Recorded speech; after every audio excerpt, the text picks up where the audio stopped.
ensonga agenda 2 mugumu katono nnyo July ono ebina bifuzi birina okubanga bisubmitize ba candidates right now ebibiina biri mu kweteekateeka kyetuli mu kutunuulira right now y'ensonga ya NRM obusobozi bwayo okufulumya aba candidates nga bayita mu kamyufu wangi. That was the biggest mistake they made. Okufulani oyo okumufuula chairman of electoral commission. And this is where you so fails. Ate yandi udoni makerere doni anedda university doni DPP yateeka ku besi y'omusango okukwata omukazi bwe yajjeno ne bamupromoting ne bamutereka aba opposition kati yiso yali luddawa intelligence organization zizamu ewe ino kumanya yes nti oyo muntu oba muntu wafe oba ki nze kamba bullet a person who can organize free and fair ekyo kankibeeko nakye kyekwatako ne mukatabo kange mwekiri nkugamba ti lwaki akamyufu ke naali mutekasoboka oba akapate yonna at this time nkugamba key challenges in NRM nature of politics. By the nature of politics, it is not easy to concede defeat. This means that however much the election process can be transparent, losing candidates will always find reasons to reject the results and try their luck again as independents. Tewali akkiriza nti bamuwangudde mu Kalulu. Wera bemisango egibeera petition cases. Teri akkiriza. Nobody can accept defeat mu Africa. To concede defeat. Tekirimu. Nkugamba. The money factor. Since the introduction of money in politics, other factors play a secondary role. Whether it is security ballot or lining up behind candidates, one must give out money to voters in order to win. NRM party is not an exception. Toina wobadda. Abantu bategeera tukutwala oli mwavu n'ofunyayo emmotoka ya million 3 sente baziwulira zimutambuliramu ne mutava bweru kati nabo mubawe affront. Oyina okuliisa sente. Naye kyasisiriza kiri kimu. Gye bagenda okwezimba Kateesumba ne Erioda. If I'm confronted with the choice nonda Kateesumba. Naye Erioda akwata butepu bwange n'abutambuza. I have a problem with Erioda. Erioda naye nja mukubanga bano. Bw'aba atambuza butepu bwange mu constituency ndi nkuba Kateesumba. Erioda muvunana political masturbation yaveeno nadde eno kujooga bantu. Ng'awulidde batudde ne ka muntu nti omwana oli ajje bw'awangula president ajja muwa omulimu. Erioda naye mu gavitu tumukube gavitu. Erioda teyali mu gavitu ababba sente za VAT dagundi oyo. Once Erioda is using my bites ngendo kuba Erioda ate mumalewo bumazi. You don't jump on me. You cannot use me. Simumanyi na mumanyi Erioda. Bwe yali sente za baba yampaka ebirango mawulire gange. Nakugamba nti number C. Participating in party primaries means that the candidate faces 2 general elections. This is so because the candidate faces an election from NRM members and then later in the final election by all voters. Nti eyesimbyewo bw'oba wakamyufu ne generations. I know generation is big. Kuba agenda kulaba n'abalayiniz oba for security back atagule ne mu generation. Nengamba D. NRM contribution given the amount of money spent on campaigns. Being an official party candidate does not make any difference. NRM cannot give its candidates sufficient funds for the campaigns. Much of the money comes from pockets of individuals. Umpachi, what do you give me? Biba na chibalemi. Nabagamba nti byonna byemwogera. Singa mwasibira Sebufu bwerere. Sebufu n'avaayo oluvannyuma lwa myaka 10 nga takyasobola kuzaala ebintu ebifudde akwebaza. Kitatta mumusibidde bwe nga kana naye obakaliddawa akasajja ako. Naye kye baakukoze egindi mugenda kawulira nga ne mu meeting tekayogedde n'entuyako nga kakkakanya. Have been humiliated kyusaana. Ate nja kwetiisa ettooke oba nja kuliisa kasasiro. Kasajja gwe nga weeyambudde nkumalire mu ddala. Mbagamba nti emmere y'omulumbe yokka gye bata complaining nti ezze ssaawa mmeka. But let us assume if the Pope today lifts syllabus n'agijja mu Catholic Church. How does Archbishop Cardinal Wamala benefit? Amazoka di omugongo guweddewo. Kakati papa bwagante abasaserdoti muwase kimuyamba ki? Hey, tutesa naawe kinjambe ki? Watakali nyinzo ku benyondo ekyo tokirowooza nako omuntu ayina endowooza eyo tiwanudde muwuli ya professor ng'ayogera. I look fedde when we shall sit with me. Utopioni kunsite tusobola. Okay. Kunsite tusobola. Kakati nkubulya ne gamba number C. Ekyo kitegedde. Nti sente NRM zeewa abantu tezimala. Ne nkugamba interested camps in every election there are interested groups with varying interests and objectives. These sponsor candidates against NRM candidates, official ones. This is why Amelia Chambad, Mululi Mukasa, Ingenia Byandala Abraham, and Aida Nanta we are targeted. These private sponsored candidates come with a lot of money. Wali wo group eteka musente. Ngaba NRM. Atenga basa position. Na ye yagala kufuka parliament. Kati balese mutabani wa Muwanga mbu avuganya Amelia gwe.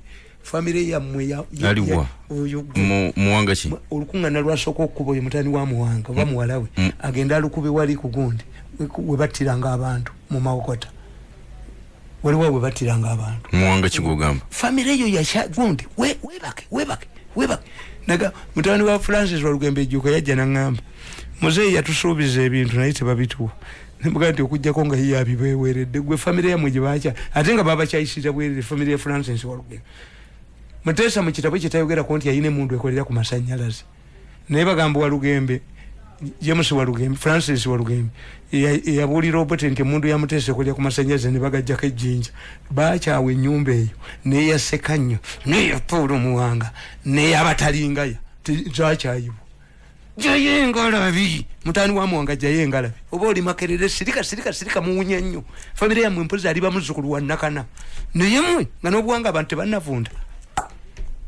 Baba ina ba advisors obo kati nkugamba ti bayina mu team sponsoring abeta yagala nga yena alemu irrespective of oli wena alemu mwena alemu osanga ngo official candidate tayina sente kubanga president ekizibu kyayina akwandigenda bagundi bakuwe atenga bagundi bayina gwe basimbyewo. That's where they score over him. Njazola ko kati nawulira ndo musajja wali yabamugamba muongeze baagala na yaveeyo bakoleji wali wabakazi bali babiri naye nabense bamanyi ekiribeera wano abeeyita abatuukirivu abalowooza nti abantu babaagala nnyo ojo kulaba emisinde olabe gwadduka olaba abajoozi bonna bwe badduka it will happen kuba mwe mukiyiwa bweddiro ti ekizimbe ekitanywera n'okiziramu amazina g'ekikega kakibakube bweddira nobeera mu kyoto nozanyisa amasiga kakati iwa amazzi mu kyoto oluvulu kwokye ejogo likugweremu ddala omanye cowards guess what he fears most nenkugamba nti NRM support interest if NRM supporters do not appreciate the role of their flag they look at it as a mere piece of cloth. Therefore being a flag bearer does not add any advantage to the candidates. Normally all party members would be obliged to rally behind the flag bearer, which is not the case in NRM. The perception is that a candidate is going to eat alone and his family and enjoy many privileges. Therefore, he or she must pay them upfront. Echo kirimu ebibuuzo. Bw'ongamba nti pate okubeera flag bearer ow'ekibiina tekirina impact kirina. Anti tebakimanyi. Mwanga bakyalowoozanga Mwanga yagenda nale ekyamusayiningisa endagaano ne Carol Peters. The Bunyoro army advanced towards Buganda border. Mwanga consulted a man called Stokes. We are being invaded by Bunyoro. Lugard was not around. There was another man who had a fleet, Kureka Victoria. All of them did not help Mwanga. Kakati Mwanga Carol Peter Jawan bakola endagaano abali mu lukiiko lwa Buganda ba missionaries abangereza ne bamugamba toyina powers to sign that agreement because Buganda is already in the hands of the British. Mwanga nanyiga mbatte kati yabagamba mbatte mmwe puli addamu okukyogera.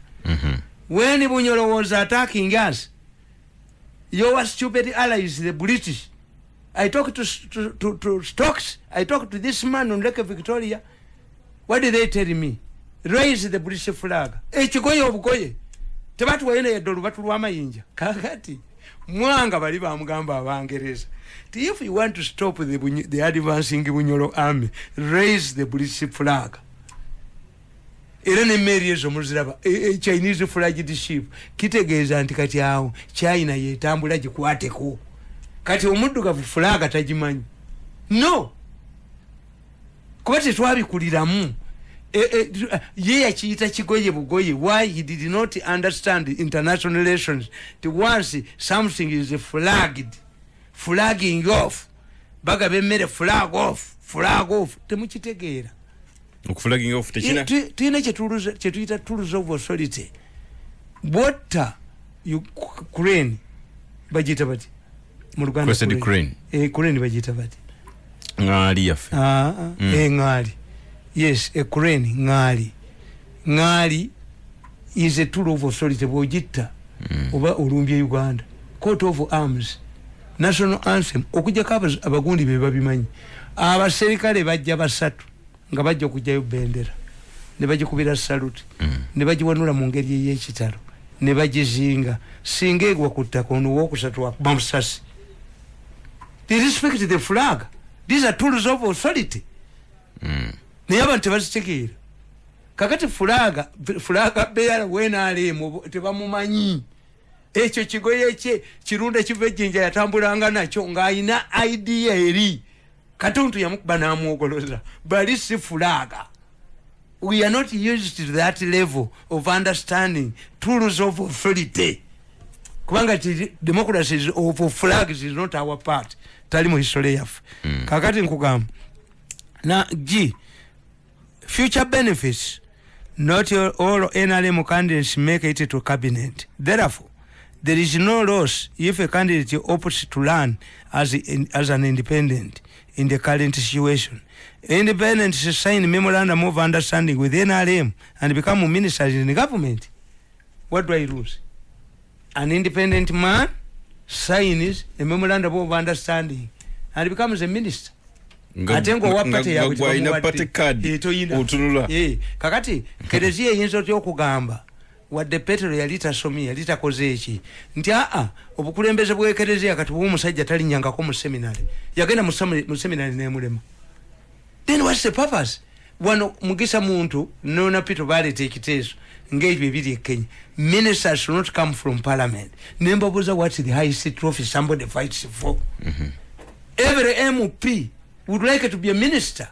How can you say that kati e Kenya kikoze kikuba yakoledde ki okuddira n'obaga nti kakati bakyali ba minister ba secretaries nga mu America? Yes, bala DCC be ba DC naye ate bano bawunya ojja mu balonde mu nkaba akirabira abo baani bano gundi ewaffe ekyotera baani bano ba gundi ono omwana ba gundi kyeyune baani abo n'abalala mene. Naye ekigambo DC kyalina amakulu kyategeezanga ki DC wedda. That's why mu constitution bakuga nti anala DC shall be a senior retired civil servant. What do you get? What was the intention of the framers? Former a retired senior servant. Senior yani si senior advisor ne junior mukolera w'ebigezo. Kakati nkugamba nti NRM candidates fear to inherit the transfer to anger from voters who have been disappointed by the NRM local leaders and prefer to carry their own cross. Abasajja bakubya amaato ku nnyanja babbe empuuta nti nze nzije mbogereremu nga mwababbe empuuta musirisi. Some people are running away from the burden. Emmere mugibbi. Should I defend your Mary? Chobola sentonga agudde sentongo bamuwa omulimu mu mini. Omanye abasajja baba kola bubi oyo we masaka. Bajja ne babagamba nti bino biragiro bya president. Kati bana ababbi abali mu Heres oyo minister yakubira Senyonga esimu nti gundi bagijeko president alagide. nemuwulira nja mukuba naye waabwe sentence ino Kamara amuvuganya kamutumi to finance omukozi we mukubire ddala kuva waabwe achange ategeere nti nesisaaga tojja musobola kale pepa ina nkugambye bw'aba alina ssente kale azireete ejjoko tulina okuba abantu abo okubagiramu ddala obujozi obwo you ring the station kati kyendabawo ku bino byotugamba you are encouraging the people bave kugenda ku party positions ulira bave ku party positions no genda mbumyofu anti nkugambye you will not eliminate ulwabino gwe mukkiriza abakkirira mu kamyufu one ava mu kamyufu keno ak'ekibiina kyonna talonda walala toga nasaze eddiiro whoever participates mu kamyufu keno alemu ne bamuwangulira oba party it must be part of the election because what they don't know you cannot use national rules to enforce party rules kyendabawo mu NRA kifuuke mugundi Mirundi bwovuganya n'ennyo bino bya applying across nenkuwangula ate nadduka toyina kwesimbawo mujeno NRA bwe kiri yes ate baddukayo ne bakola nabo memorandum of understanding kale nenkugamba nti there are times nti okudduka ebintu ebyo mmere bagibye buli wamu wonna covid abantu bali mu isolation centers bakaba mmere buta nadduka basiba abantu. There are times when a candidate finds that NRM party is a political landmine to his election campaign. This is a situation where voters choose on individual merit and not parties. Baba Kanga bagenda baga nti gwe Mirundi akako katidde mu Museveni. So when I campaigned for the president 206 but 96 bonna baddukayo tebaliyo no but ya babalimba bali abalonzi babalimba kyokola nti t-shirt bazambala ku mukolo nga Museveni yazene badduka ne bateekako essaati endala bali babalimba naye kugamba sponsors this can also force a candidate to opt whether he or she runs as an independent on an independent ticket or is an NRM. K. Internal wrangles and favoritism within the party structures or call it rigging can force a candidate out of NRM. I. Lack of clear academic papers. Since there is no clear definition for equivalent as used by electoral bodies, courts of law have handled the matter of academic papers differently within no common specifics. One can opt for independent ticket for fear of being exposed as one who lacks academic papers and rejected by the party verification committee. Kakati bo bagezi party yinzo kuga ntoyina buyigirize naye ogula omulamuzi milioni 10 ngoyitamu election petition kati goga anti eno nebo banzibi nebo bakozi batya nja gula omulamuzi mpita nti nina mpapula za kujingirira za gula mulamuzi omulamuzi amulamuzi okuyisamu nga toyina mpapula milioni 10 kubanga n'omulamuzi naye abala nti ogenda kufuna milioni 5 emirundi 6 kubanga tuyina emyaka 5 times 12 buli mwaka guli mugo yenkaaga enkaaga ogenda kufuna milioni 5 ekitegezo li ku bilioni 3 omulamuzi kanaye katemeke 10 kati okole ekibalo kyo mumanyi nti abalamuzi emisango bagenda ne jeja petitions takutwala wala ne bwalwala milioni 10 kakati omusajja ono yaga nti bana abenale mu bagenda kungamba nti sina qualifications ate bwe bangana it will affect my future sijja kugendayo nagula omulamuzi nagula omulamuzi era kyembagamba nti temuyinza kugamba ti omusajja agendedde ku boda mulamuzi nabo bali ku market tumuwa empapula z'obwa president tikiriyo obwa president si bwakuzanyirwako no because in other countries where you have the exit door wide open impeachment systems nga ziri clear mu mawanga gaffe kiba kizibu nnyo okubasalinga abantu abo. My humble submission eri mu katabo kange kana akapya gundi scientific election a snake in the cooking pot mbagamba presidential candidate ali milioni 10 nlizachi ezokwesembawo lwachi atatu buli ejazije tutegere bani abazimuwadde kakati sente ezo tuzimuddize according to the percentages yes bofuna 1% mujja kulaba kayola yenanga tuse kayola takana kubera mkawa wadduke abavuddeyo bangi okwesimba bagenda kujja milioni 10 nayenga tukusasula percentage tukuddiza percentage okusinza Kalulu wanje mwalabi ko family ina elisitebo nebyo family nolaba omukozi n'oganti onategeera omukomu nene bwe guti yenna ye yerusizza akoze avaamu bivumbu egonde esimanyi abaana ba you were talking rubbish era abantu abo ng'obadduze obalondola ge maka gabwe gafaanana mbuli amaka g'omuntu ayina amagezi yadduse mukazi we andi mumubayambye bwadduka mukazi we ni mumuleetera ebintu tajja ekiro aba teyeekweze lwaki sitole ekoma kuno lwaki sitole ekoma ku musajja ku Land Road temumutulaga eyagoba abaana ne babeera ku nsiko babaleetera emmere lwaki ono omukazi gumutulaga weeruweeru n'abaana be ng'omusajja abafurula mu nnyumba gumutwalira ebintu munoonya kwana bakaba nammwe boka bujozi nakuswaza gavumenti nti teyina kyekolawo. This is a strategy by Europeans and Americans, imperialists, to use local media institutions. Bakulaga nti gwe government gwembulira mubye encha ne bajja mutwalira obugwago nalabya akasajja nabadde kugundi ku matovu nga ndaba matovu ayimba ennyimba ze ne bakaleeta bekagira akasawo bwe kati esawa ya dola emitwale balina bagenda babyo ene madaka baete buli yose nalabirwa meeting yali dead that say akaleeta nejije kubujja alete sawa kajirenga ako kasajja kakola mu mirambo banda teka ndoza aliwo muzungu yaleme gwe bazikane sawa nika kalage sawa terikiswaza abayimbi nga kulaga bugatto na sawa obwembwa bumwina alitaka sawa nalitaka gatto obwembwa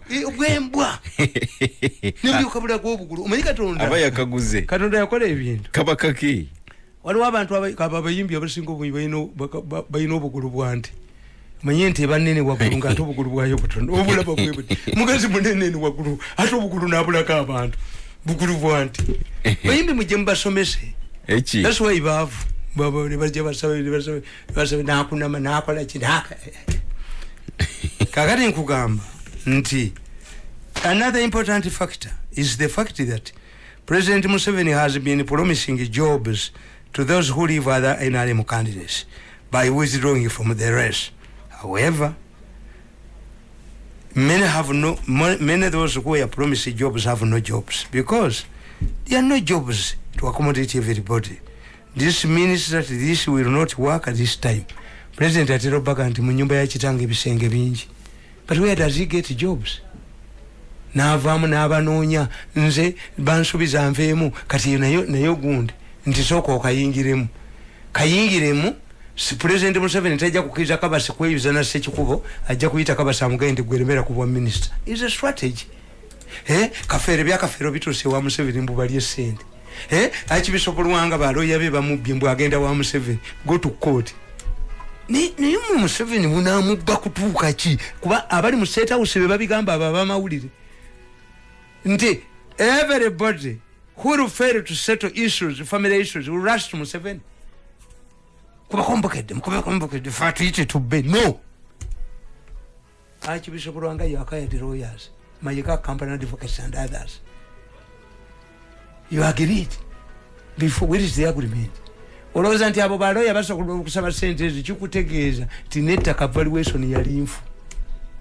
Nabo bagatekeeza kakati oba bakubiddeyo oba bakukubiddeyo totubulyanga mu ndagaano tetwalimu bijulidde Museveni erambwamu abanange nedda eggwanga lino mulireke Museveni akole ku bintu ebiruma abantu nedda mutuleke mu eggwanga mulibye ekimala mu abayina abe bajagala kakati tudde kuki oba ng'omyufu buganya. However, there are numerous reasons why one may opt to run as an independent, even when parties have structures available for candidates.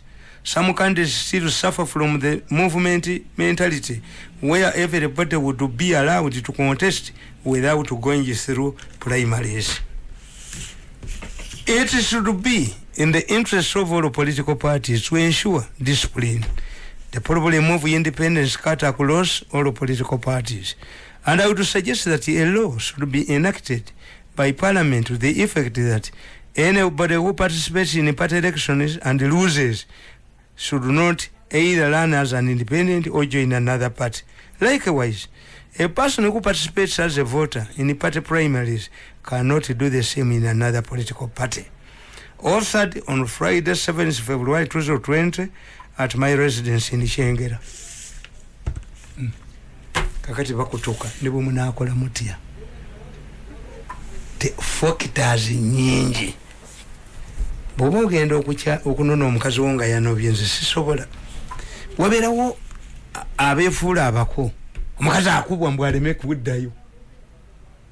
Kakati mwena ale mulekene, why do we talk about NRM? It's the only political party.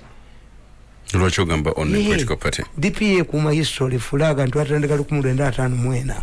Ne misiri liye baita wa food party. History. Survival.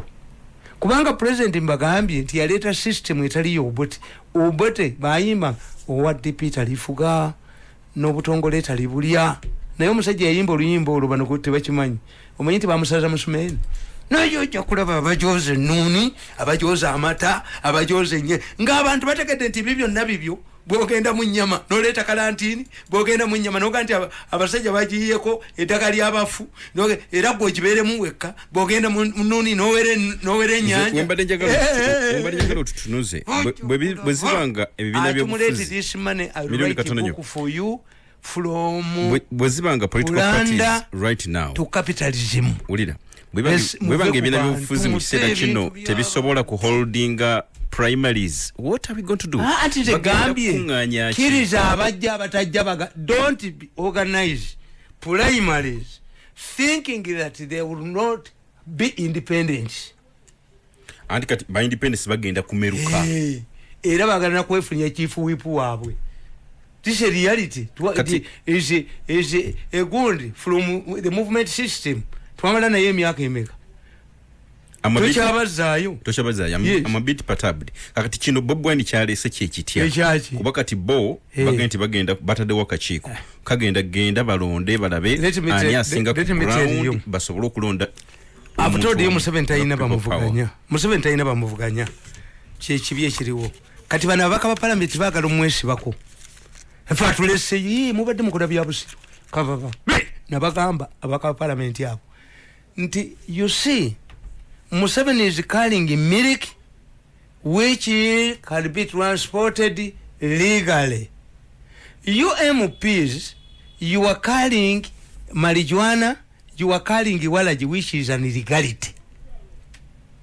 Ekintu kya Museveni kya 2/3 majority ky'emyaka 75 is not an interest. Nebatandika okukira mulirako. Nafa tuongere ebiri ng'agijjawa. Kati mutya mu bantu. Mwalaga abantu titemuli redde kudda mu Kalulu kyova musaba additional 2 years babalina kati babalina engalabize ewuba. This is strategy. Why do you use short-term strategies to solve a problem? For us, we don't use short-term strategies to solve problems. I will not use short-term strategies. The population looked at you when you are demanding an extension of 2 years which failed. Kati mukomye n'engalabiza mmwe. Museveni tayina challenge aliruddawo kati challenge we bali tubana ani Dr. Besje Bobi Wine mutabani wange mubuulira ate ezo manyimba gamba the moment you join a political party ne bakunyigireyo wange tokomawo bamwani variance mutabani nina mugamba tokomawo why mujja kunjokesa amaka gange bajja gamba nti yatuma mutabani wake egundi people power ba chama todira dala baba koze ekito komawu nzika social deal noga nti wagenze mu DP tovaayo kwa jaga nti baje kutanzi kati yali people power etaja kuvaayo tayinza totawana aberereyo ddala kubanga bajja kulowooza nti nage abo gomanyi composition ya people power. Lwachi people power togira banga contender abaganya Museveni. People power teze kuvuganya Museveni. Nkubuulira nti goloza Bobi Wine yeta kimanyi tasobola Museveni. Bobby Wine will become a problem for you kuba councillors ne be mu peace. Agenda ballot. Naye kutwala interview wa president. Tachirimu. Sicha yagalu batakisobola. No, takisobola. He has not resources and the network to do this. Bobby Wine is a problem where the MPs, where NRM is going to split. Okujanga Museveni bwakubye Zabamafia kati tebayina sente. Besi ye yakubidwa ali kutaka. Tayina sente bano babadde bamuyimirizaawo. Ekyo wakitugamba. Kati era wano nze nkugamba nababulya Besigye nabagamba bweka kana kataba kaita gundi the wisdom of a fisherman dated 16th January 2015 tozenyanga na mutwe guno nkugamba people nti semwogerere and Besigye the genesis of future presidential ambitions people's negative reaction to Dr. Mugisha Muntuzi's strategy is attributable to a number of factors. One, unlike his other colleagues in the opposition, Muntu does not use derogatory statements and does not direct personal attacks to the president. Mugisha Muntu does not attack government institutions as other opposition leaders do. Muntu believes that not all Uganda's problems will be solved by a mere remove of President Museveni.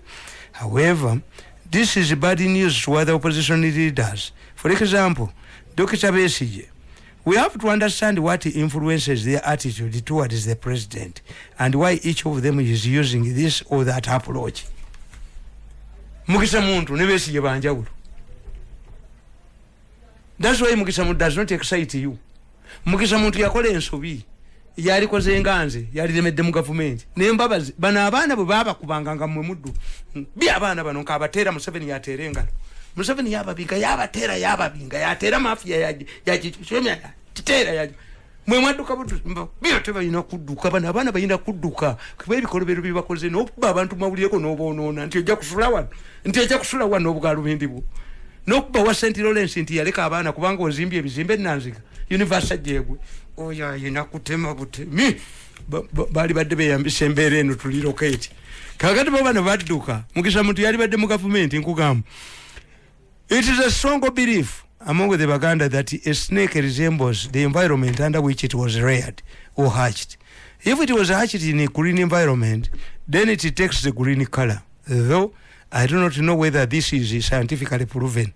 However, it is where it fits the personalities of individuals. A person who grew up in a troubled marriage will be influenced by the same. A person who grew up to an affluent family will have traits of its background.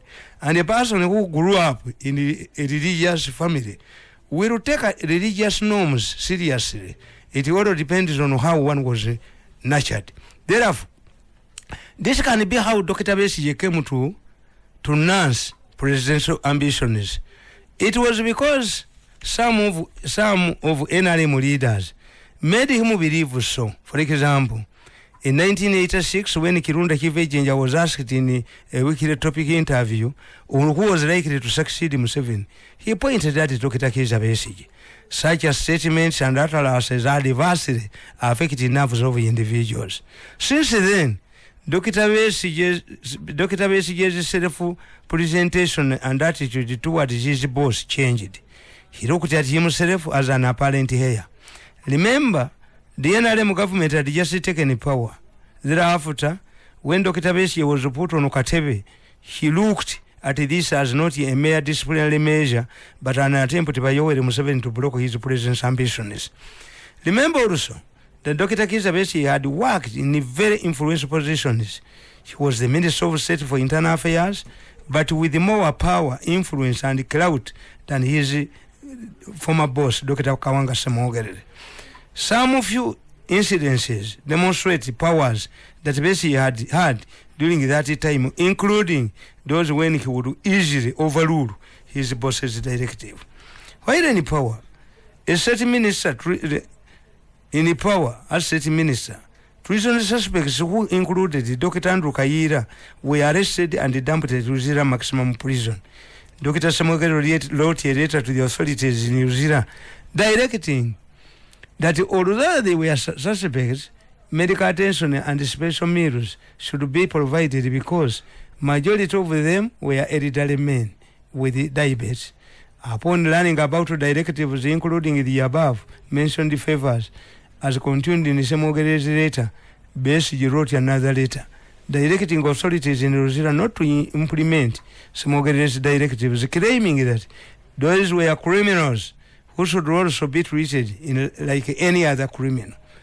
There was another nasty incident that involved a DP mobilizers group when Michael Kagwa tried to address an illegal rally at the Constitutional Square.